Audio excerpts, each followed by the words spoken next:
Let's talk about fear.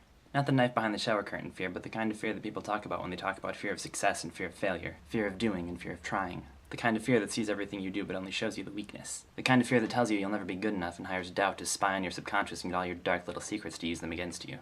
The fear that tells you the risk is too great, the task is too much. Why take the risk? Why do anything at all? Stay put. Stay comfortable. Your potential can only lead you down a road of unfulfilled dreams and battered hopes, and what's potential anyway but a fancy word for failure? Talent? Your talent barely registers. All the work you do will be for nothing. Honestly, you should just quit. But before you do, take a look at the scene from outside.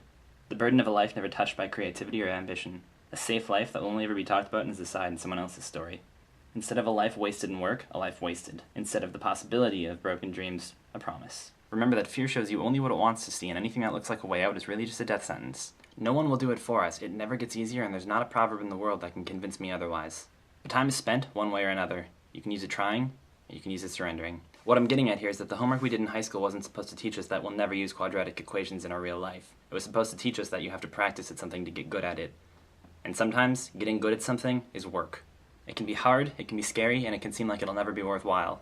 But remember that by doing nothing, you're still making a choice. Now, I still have a long way to go before I can say any of that without being a little hypocritical. As ZeFrank has said, the step between 0 and 1 is the hardest and scariest step of them all, but it is a step that I'm actually trying to commit to. If you look in the video description down there, there's a link to a new channel that I started last weekend. It's called Chris Never Sings. It's going to be a music channel. It's my 0 to 1. So you can check that out if you feel so inclined, if nothing else, just to keep me honest. So that's my message for the day. Sorry this video took so long to put up, but I had a lot of technical difficulties with iMovie, and then when I finally got it up, I still had to make the videos for my other channel.